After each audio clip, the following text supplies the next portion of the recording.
Let's think back to a time of chivalry. Once there was a boy that became a jester. True to his nature and happy in humility, he found comfort only where rats fester. His performances pleased the king. Every night he brought something new to the table. It was only until he saw the queen that this peasant became unraveled and quite unstable. At first, he thought she was a vision, stealing his breath and making his stomach quake. But then it was as if reality had kissed him, for the entire kingdom beneath him was about to shake. When she finally met his hungry eyes, she too felt the air in her lungs vanish. And as she watched him perform every night, she realized her feelings were too difficult to manage. One night she called for him, she gave herself to him, and as the night died dim, he had her again and again. The next morning she awoke to the king's horn. She gave the jester a kiss on his soft, smooth lips. She felt like a caterpillar being reborn, as a broken butterfly with wings already clipped. She wanted to stay and never leave. She was in love and could not be bothered, until of course she saw the king watching them as they lay naked under covers. His face was red and his battle axe was by his side. He said not one word and only looked on.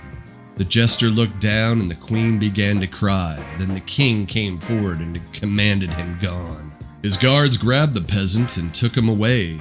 The king looked at his queen once more, then frowned and told her she could no longer stay, and the kingdom was no place for a whore.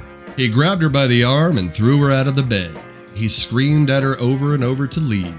He claimed she was lucky and she wasn't dead, like the peasant jester, as he smiled and teased. He told her to stop and said it was all okay. He held her by the chin and gave her a kiss, then pulled back and admired her face and hit her hard with rings still on his fist.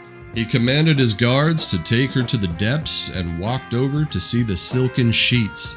He touched the bed and felt the peasant's sweat and felt nothing but rage in his blood, to say the least. As darkness fell, the jester lay on cold stone.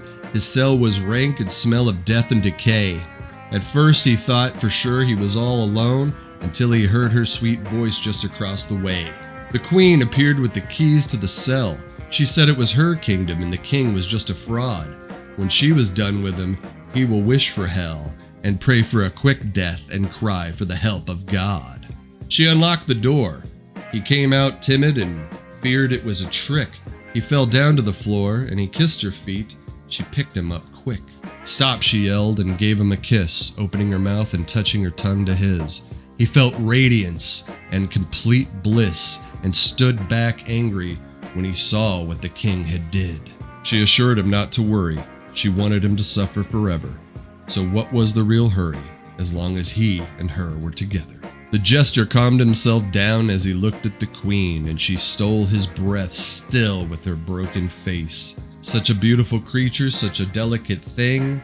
Then he went to her like a knight and claimed another taste. The next day, as the king slept in his royal bed, the queen came to his chamber wearing her most precious gown. She knelt down and kissed the mark on his head, then walked to the chest that held the golden crown. As the guards seized the befallen king in a daze and wonder, she unlocked the chest and cried out with laughter. She told the king there is no God where you're going under, and welcomed himself to hell forever and ever after.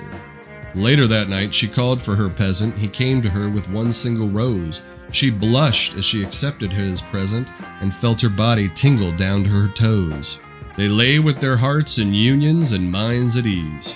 She made him a king, as he was no longer just the jester, and far beyond and below in the dark, maddening deep lay a new peasant, where the rats continued to fester.